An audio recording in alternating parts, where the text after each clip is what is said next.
They say you should dress for the job you want, not the job you have. I might not have told everyone that I decided to take my captain's license, but looking back, there were definitely a few signs.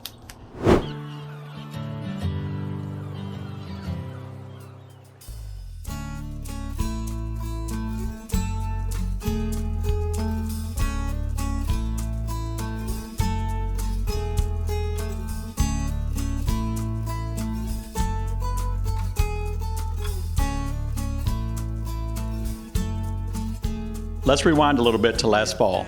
Back in October of 2025, I finally decided to stop talking about it and pull the trigger on improving my skills. While the ASA classes are fun, I really wanted to take my knowledge beyond recreational sailor and hold myself to a higher standard. So, I signed up for the Coast Guard OUPV course, which you've probably heard everyone call the six-pack captain's class, and I took it right here locally in Corpus Christi.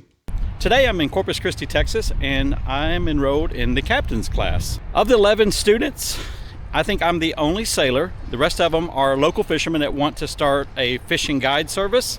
So the class is scheduled Monday through Friday from 9 to 5. I'm out right now on lunch. I went down to Half Price Book and bought my own Coast Guard regs book so that I can write in it. They issue you one here for the class, but I like to highlight things that I find important. There was an advantage for me to take a class that's local and I don't have to drive a long distance and pay for a hotel. I was also looking into online, but I know that I learn better in person, and if I don't ask the questions, somebody else does, and it just appears that it's clearer for me. This class has pre-approval from the Coast Guard, so we take exams as we go along. So we'll go over different components and take a test, so we don't have a comprehensive test at the end like you would with some of the other programs. I see there's some of the guys. They're already, I guess they're done with lunch early, and they're kind of gathering. So I think I'll go over there and socialize for just a minute. Today is day 2 of my captain's class, and the first thing this morning we had an exam over co-regs. I think it went pretty well. I'm not too sure. There was 50 questions. We have to make a 90, which means we can only miss 5.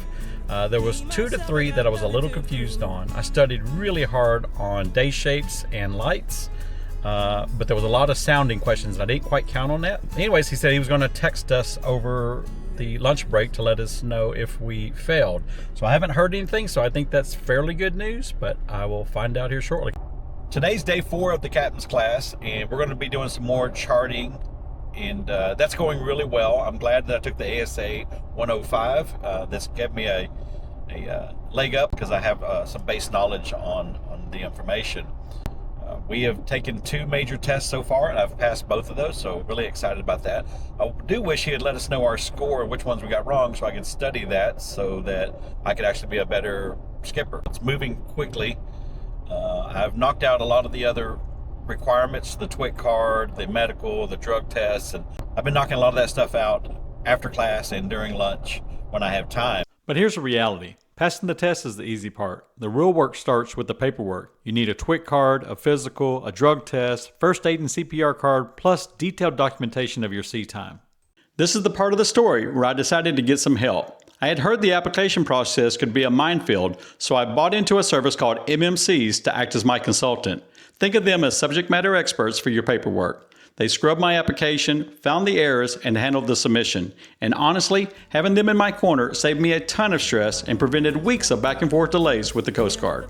When you first log into MMCs, the biggest thing you'll notice is just how clean the interface is. It doesn't feel like a confusing government website. It's intuitive.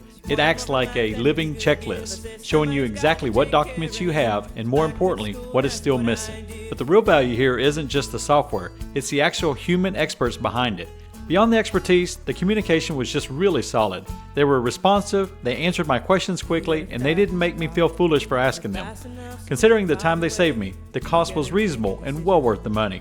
As you can tell, I'm fond of their service, because they take the guesswork out of staying compliant.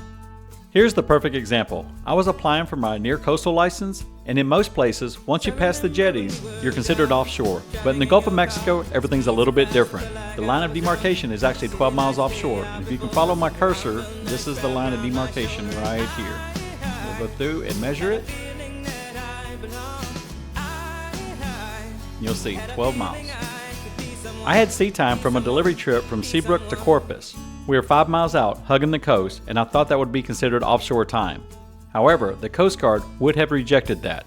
MMCs caught the error immediately because they know the specific local regulations. But there's no rush. With the government shutdown, they're not processing any applications right now. But it will put me in queue for when they do open back up, that I can hopefully get it back at sometime reasonable time. He had mentioned that when everything is going as normal, it's usually about 45 days for you to get your license, your credentials. But right now with the shutdown, so what are we? I think we're in the 5th week of the government shutdown. So I think you can, at a minimum, tag that onto the timeline. Managed to save just a little bit of money, won't have to drive too far. Just cross the border and into the city. You and I can both get jobs and finally see what it means to be living.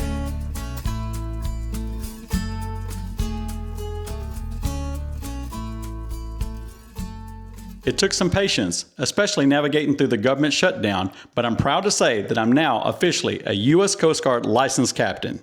If you've been sitting on the fence about doing this, my advice to you is just go for it. If you're anything like me and you need the face-to-face interaction, find an in-person class. But whatever you do yourself a huge favor and get a professional to help you with the paperwork. It allows you to focus more on studying and sailing while they handle the bureaucracy. I'm keeping my MMC's account active because it tracks my sea time for renewals and warns me when my certs are expiring. There's nothing more valuable than peace of mind. Be someone.